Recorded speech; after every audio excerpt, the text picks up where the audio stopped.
Hi guys, papunta nga kami ng Zambales nitong mga time nga na to. Maaga nga kaming umalis kasi yung pinaka-check-in namin alas 12 nga ng tanghali. Campsite nga yung pupuntahan namin sa Zambales ulit nga kami. Syempre yung kasama ko nga ulit si Bunso at saka yung asawa nga niya. Then meron pa nga kaming kasama si Girly, yung katrabaho naman ni Bunso. Minsan nga si Bunso, tinatawag ko nga siya sa pangalan niya. Irene nga yung pangalan nga niya. Then si Michael naman yung asawa nga niya. So yun, konting introduction lang.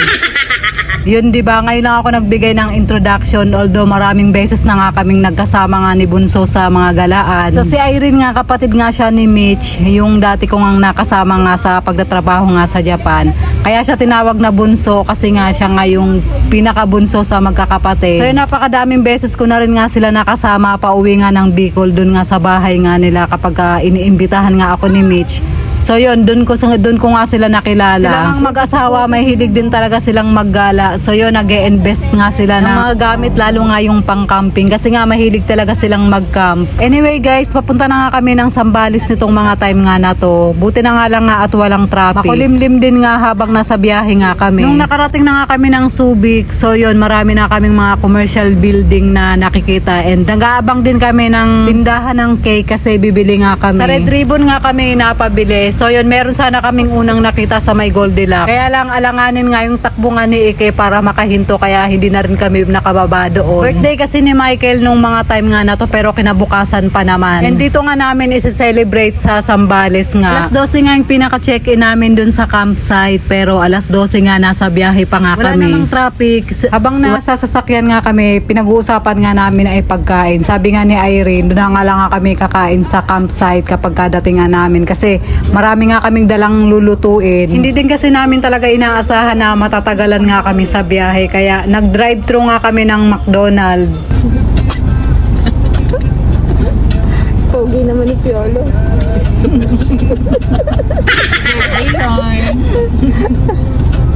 Ayan o, may save more o. Dapat bumili ng uling. May uling ba sa save?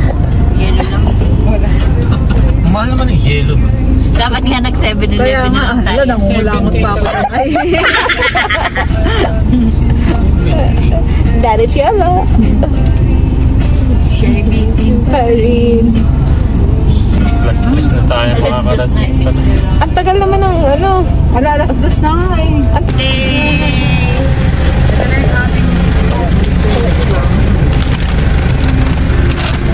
Gano'n kalaki ang GFF price na 190? Ah, ito ba yun? Nagutom kami kaya hindi na namin mahantay dun sa Bigyan mo ng price. pa magluto.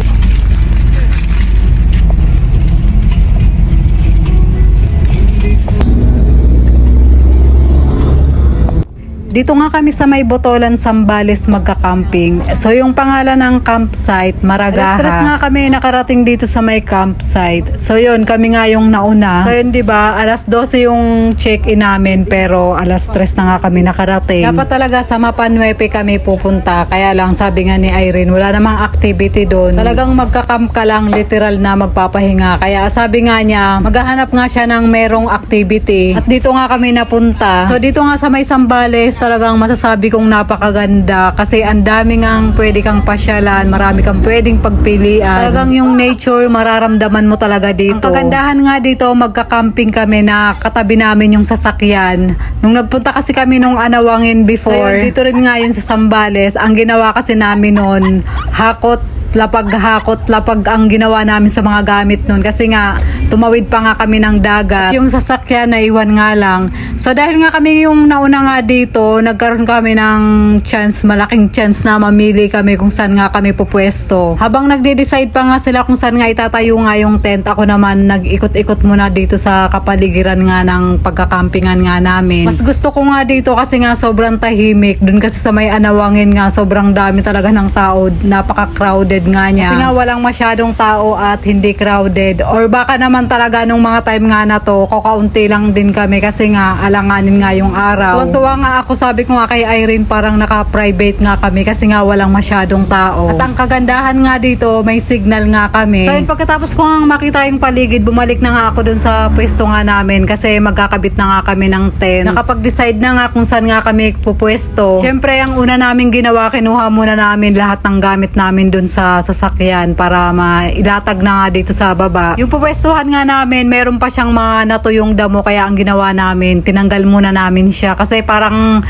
kami parang yung unang pumwesto nga dito kasi nga nandamo pa kami. So this time nga isang tent lang yung itatayo nga namin kasi wala namang nirerentahan na tent nga dito unlike dun sa Anawangin. Buti na lang din kamo at malaki nga yung tent nga nila Bunso, kasyang-kasya nga kami. Nung naikabit na nga namin yung tent, nilabas na nga namin yung mga mesa at upuan. So yan, 'di ba, parang mga baybahaya na naman kami dito. So yan, dati nga pinapangarap ko nga lang atong camping na to. Hindi ko nga akalain na pangalawang camping ko na nga atong gagawin. Kaya thankful din ako sa mag-asawa nga na to kasi lagi ako nasasabit kung saan nga sila magpunta. So pagkatapos nga naming mailatag lahat ng mga dapat ilatag, nilabas na nga namin yung iihawi namin. Kasi nung mga time nga na to, balak nga naming mag-ATV. So yun, gusto namin kapag katapos nga namin mag-activity ng ganon, nakaluto na nga at kakain na lang din kami. Pinagtulong-tulungan na nga naming tatlo ihawin yung mga lulutuin nga namin. Then si Michael naman, siya na nga yung nagtapos nga ng tent nga namin. Nilagyan niya na rin ng mga pailaw para kapag dumilim, naka-ready na. Pagkatapos nga namin mag-ihaw, pumunta na nga kami dun sa may tabing dagat kasi nga mag-ATV na nga kami. So yun na guys, hanggang dito na lang po muna yung ating video for today. Maraming salamat po sa inyong panonood. Mag-iingat po kayo palagi. God bless and babush!